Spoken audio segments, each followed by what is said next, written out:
Is Valentine's just for couples? What are you going to do with the kids this week? Who doesn't love a good charcuterie board?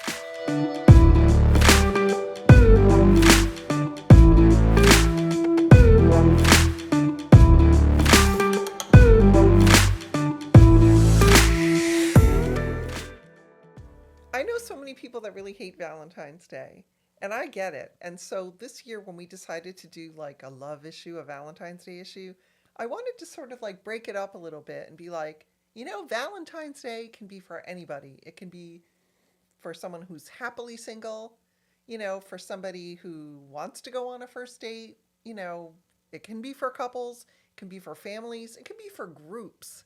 So Galentine's Day. Galentine's, Palentine's. Palentine's. I mean, it can be for, and that's cool too, right? Galentine's is really taken off as a thing. Oh, yeah. My friends and I, like, every year we get together and do something for Galentine's Day. I love that. And I'm going to go to like a Reading with Robin thing at Maven's on February 13th. She's hosting an author. And, I'm all excited. I'm bringing my best friend. But I just think, there's no more fear like, Valentine's Day, I don't have a date. It's like, forget it. You can just do you, Yeah. Love yourself instead. I like Valentine's Day more as like a friend tradition than a couple tradition. I feel like there's too many of those holidays when you are a couple, holidays like Valentine's Day that just put a lot of pressure for like no good reason. Like you have to feel like, oh, we have to perform and do this thing and blah, blah, blah. Yeah. Like when it's just like, oh, let's use that as an excuse to go out with people. Or like when you do like a Friendsgiving or you do it like, it takes the stress off of it. Yeah. Like you can always go out with your partner another night. Let's just do something fun. Yeah. I mean, I love that about how things have changed now. When I was a kid, if you didn't have like a date for the prom, you didn't go. Yeah. Now it's just big groups of kids in a bus. They all go together. I mean, I feel like that's sort of like what Valentine's Day is now, right? You can just go with your friends and have a good time. And even like what I find a lot now is, especially like with my group of friends, we're always like, no, like don't buy flowers on Valentine's Day. Don't just take me out on Valentine's Day. Like, save it for a different day. You know what I mean? Yeah. Yeah, I feel like it's, I always like, when I was in a relationship, I would find it was more meaningful when I would do something like on a Tuesday. Yes. Like just a random day. Like Yeah. it's not scheduled. It just meant like, oh, I was thinking of you, so I did X, Y, and Z. Yeah. And I just think it has more impact anyway. So reserve Valentine's Day for doing something different. Yeah, and so the cover story about Valentine's Day is written by my friend Hugh Miner, our longtime contributor. Mm-hmm. And again, all kinds of things to do for everybody. So if you're looking for something to do with the kids for winter recess, as a family, you can't do better than the Providence Children's Film Festival. And I actually used to be their PR person years ago when my boys were small. It's a really cool way, like if you're interested in like film, it's a fun way to bring kids to movies that aren't necessarily like the big Cineplex movies. Yeah. Like there's workshops. It's just really fun. Like there's this place called Jiffograph, which is a Pawtucket business where they've made like a machine to make stop motion animation. So there's like workshops cool. like that. Yeah. It's super cool. You don't have to be a family to go. You could go anyway. Yeah, and I feel like that it's in different settings than a movie theater is probably like really beneficial for children, because I remember even now, like I'm the size of a second grader, so it's like walking into a movie theater can be like daunting now because they're so big. Some of them have like the format, like Yeah. It's dark. It's You dark. You need help getting to the bathroom when you're little. Yeah. This is like usually like they take over a library or an auditorium or something like that. It's in the daytime. Yeah, I feel like when I was a kid too, my favorite movies I didn't see in theaters. It would be stuff like Homeward Bound and like Milo and Otis and like these. Granted, those are U.S. films, but like I'm sure they were in theaters.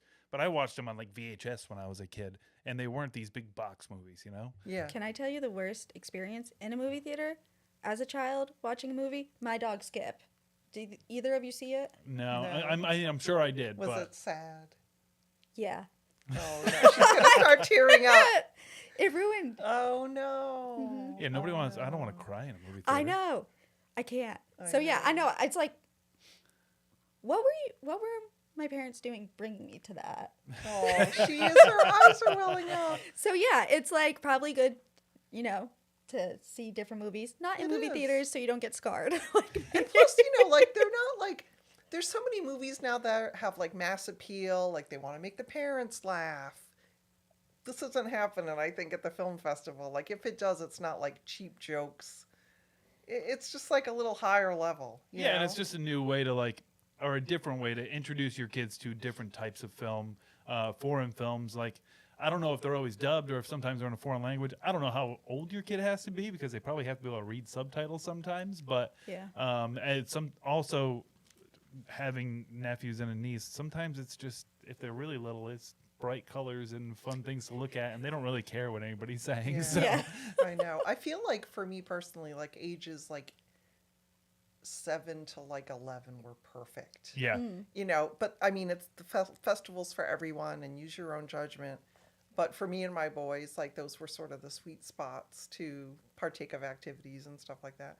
But it's very cool. It takes place all over Providence. We've got an article. We've got an interview with the one of the founding parents that put it together, because this was assembled by a group of parents like 16 years ago, and it's just really turned into something that thankfully is still happening like 16 years later.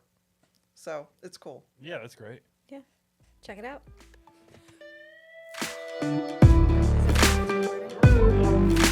So I don't know if you guys know this about me, but I have a little, something to share. I make a mean salami rose. Oh, that's too cool. Say it like you mean it. That's too cool. That is one thing. Like, I've made charcuterie boards before, and I've tried to do that, Yeah. and just went, no, I'll just lay them out nicely. Did you use a instead. little cup? I didn't even look it up. I just kind of went for it. Ooh. There's some tricks. Maybe No, I I think can it's maybe cool. tell you about them, but I don't want anyone stealing my salami rose thunder. So I might keep it to myself. But I learned that I had this fine skill at Artisan Bites, one of her events. Oh. Yes. I'll tell you though, Okay. it can be like a bit of a project. You have to like go and it can get really expensive really fast Yeah. too, especially if you're trying to get like good meats and cheeses and all the fruits and veggies and all that kind of Yeah. stuff. And you have to go to the store and find them and get a nice board and and then it takes you a couple hours to put the whole thing together usually. Yeah. And then you wish I wish somebody would just do this for me. Oh, all the time. And now there is someone that can do it for you. There's That's like right. a ton. Well, there's Charcute, which we Yeah. talk about in the Bay magazine. Artisan Bites, of Yeah. course. And charcute's cool because it's what do you call them? It's a cart A cart, essentially. yeah. So she can come to your event all set up with the little boards and kind of custom make little mini charcuterie boards for everybody, which is awesome. I know, and I love that her boards are branded because they're so cute. It's so cute, yeah. Yeah, we love branded merch. Yeah, and it's a very Instagrammable setup she's got going on. Yes. I wonder if she needs anyone to help make salami roses. I know. You can be like a salami florist. Side hustle. My mom would be so proud. I know. Jen is just making an entire salami bouquet. Exactly. I made this one out of salami. This one's out of Look pepperoni. at this one. Look at that one. And then But you wouldn't even have to do that if you just had one of these services make you a board. exactly. Because there's ones that they can make it for you. You can go pick it up. You got Charcute that can come out to you and do it. I mean, I don't think she's going to do it just for you, but get a little party going. It's a good excuse to have something really cool and Instagrammable at your party or at your event.